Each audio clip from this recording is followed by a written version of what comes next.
call upon Jeff Greenwald, the hero of the program. Please have a seat. And I'd like to call upon Dhruva Thapa, who is one of the organizers and runs a website, Hamro Samaj. And I would like to call upon Dhananjay Narsingh Kesi, who runs Nepalese website, Janapukar. And I would like to call upon Anil Pandey, who is one of the organizers, please stand up, and who is one of the organizers and then runs Nepali media online, online Nepal news service. And I would like to call upon Pukar Padel, who is a young aspiring writer, and he runs a website called peopleboat.com. You know, Peopleboat is a very popular place in Kathmandu, where all the political events happen. And thank you very much. If any of the organizers would like to speak anything on the event, please volunteer. Dhananjay, Motherland, Hamro Samaj, Pukar. Fine. Okay, then I'd like to request Jeff to start the book, or like to. I think I did serve some food. Yeah, sure. Should I wait? Everyone's actually going to be served. Yeah. Okay, we can do it. Sure. Introduce me. I'll be happy to. Yeah. First of all, thank you very much, Jeff. When I first read, Jeff gave me this manuscript of Janapukar. And at the time, I was writing the last chapter of my dissertation, my PhD dissertation. And I was supposed to submit this dissertation the next day. But at the same time, I received a manuscript from Jeff, and I could not resist. You know, he had asked me to read only a couple of pages related to Jana Andolan, because I was actively involved in this pro-democracy movement in 1990. I was a student, young student, and then, you know, aspiring for democracy in Nepal, and I was involved. And then, and I could not resist reading all the pages, and then I read at one sitting. I found I was running on the pages, you know, the throwing stone rather than chanting slogans for pro-democracy.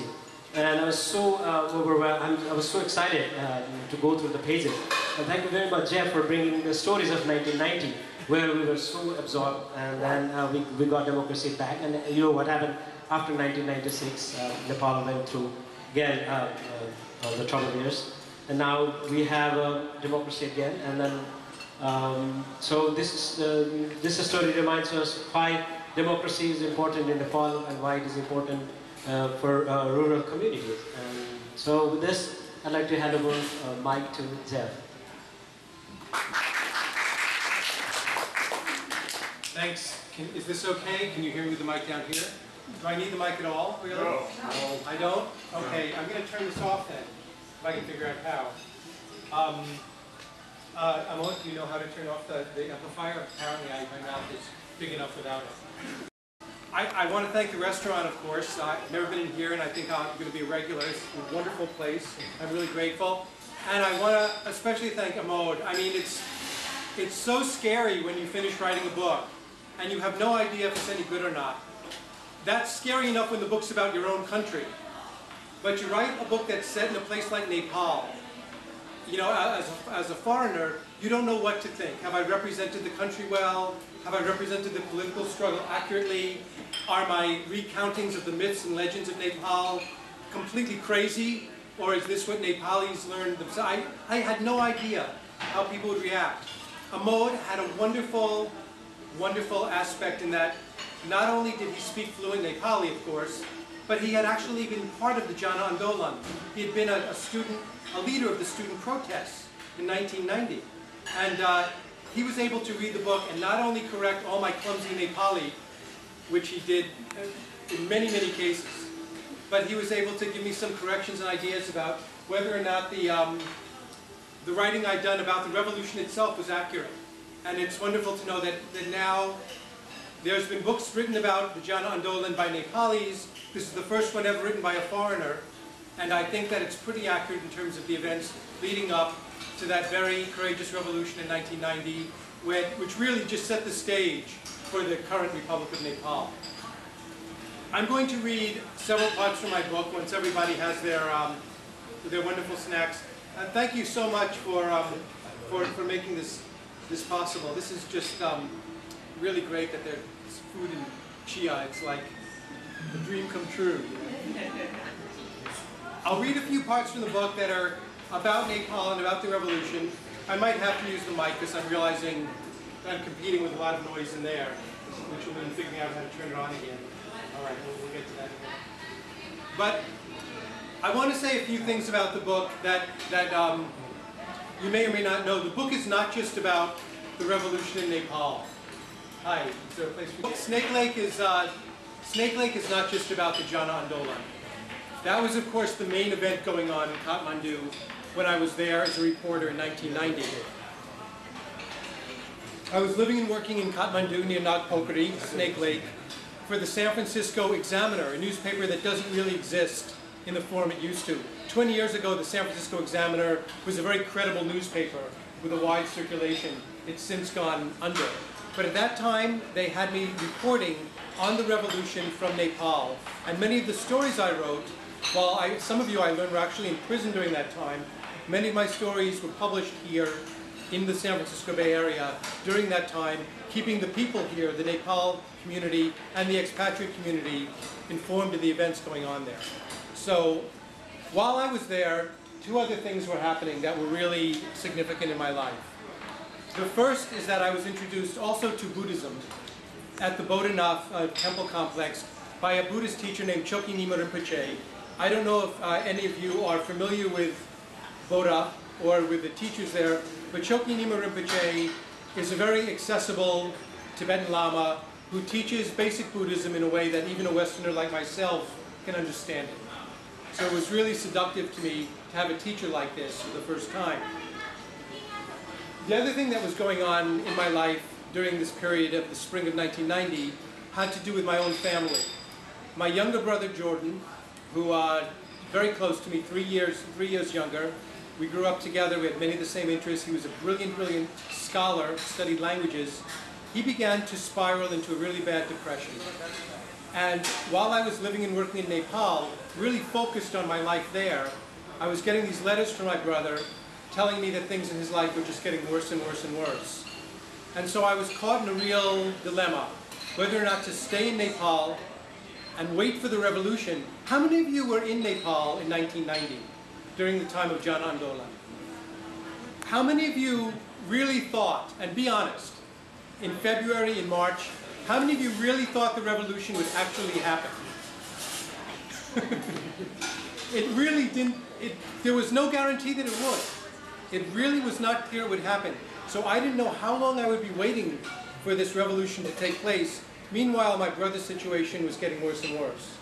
So I was ultimately compelled to try to go home to the United States and see what I could do. I'm not going to say what happened with my brother. It ended up being quite a tragic situation.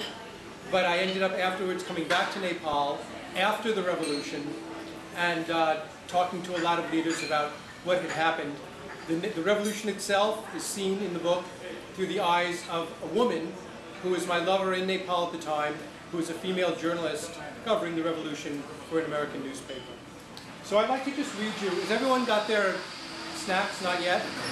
I'd like to start reading a few things from the book, but I don't really want to have somebody always crossing in front when I do. So I'll just, first of all, tell you why the book is called Snake Lake.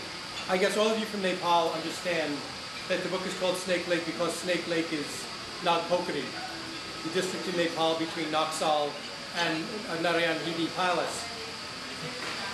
Are all of you familiar with the legend of ancient Kathmandu? The ancient name of Kathmandu was, correct me if I'm pronouncing this wrong, was it Naghrad? Naghrad, is that right? The tank of the serpents. And the whole Kathmandu Valley was a giant sea. And that whole sea was populated by a race of snake gods. And in Asia, I'll read something about this from the book. In Asia, snake gods have a really positive meaning. Snakes can be negative or positive in the East. Here in the West, we tend to see snakes, a lot of negative views of snakes in the West. And I was really always intrigued by how in the East, in Nepal especially, Nepal's Nagas are seen as these beneficent figures that protect the Earth's underground treasures, control the monsoon rains, and have a lot of positive aspects. But in titling the book Snake Lake, I also really wanted to come up with a Western idea of snakes. That, you know, the idea of snakes being symbolically things that hide in the deepest parts of our mind, and they can be positive or negative, and we bring them to the surface at our own risk. And that was true with Buddhism.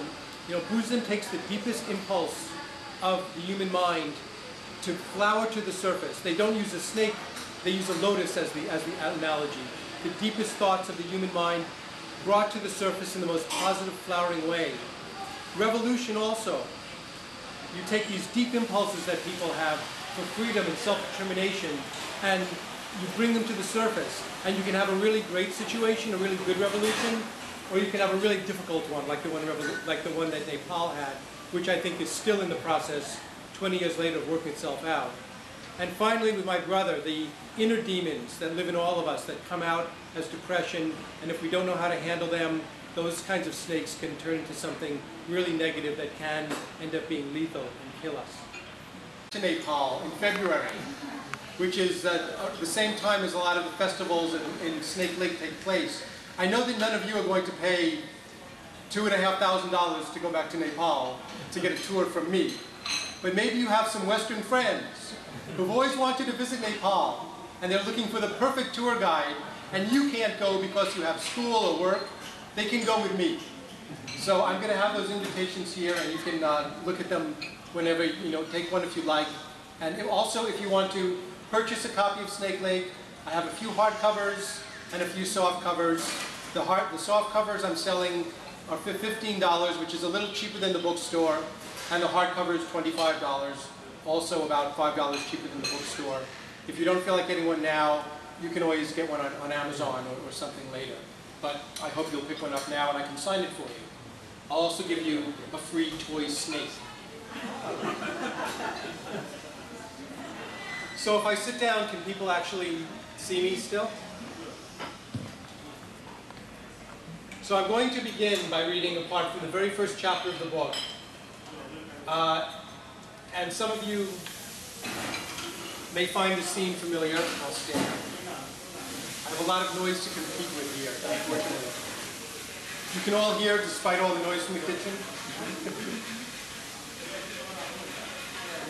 Okay, some of you might know this vegetable market, which if you go down Kalamati is just off, if you're heading towards the Salti on Kalamati, it's off to the right up a little hill, and that's where the scene takes place. The brawl began with an eggplant. Maybe the Sauji's scale was off by a few grams, or his change short a few paisa. Maybe the woman in the pale blue sari had miscalculated, but her outraged shouts caught the attention of 6 local boys who stood smoking gaidas in a nearby doorway. Please. The Indian merchant shouted back, his brooding face screwed into a mask of indignation. The teens sidled up beside the shopper, adding their own racial insults to the mix. Their voices carried down the alley, inciting a state of alert. Guava and tamarind vendors, freshly arrived from the Indian border, glanced nervously up the lane, counting out change with fresh precision. The housewives and didis pretended to ignore the altercation, but held their purses more tightly against their bellies. The brinjal seller was on his feet now, yelling at the teens. He was a thin man with a square face, a few years older than the boys, but much smaller. He grabbed an eggplant and raised it high, meaning to display the fruit's tender flesh and talk about how difficult they were to transport. But his gesture was misread, and before anything could be explained, one of the boys seized one of the purple fruits and pitched it with tremendous force into the little man's chest. It burst against his shirt like a balloon. The seller shrieked with rage and groped for the hardwood stick reserved for pariah dogs and greedy cows. The teens charged, grabbing his cart by the corners and heaving it over. Eggplants and lead weights rolled at drunken angles down the filthy street.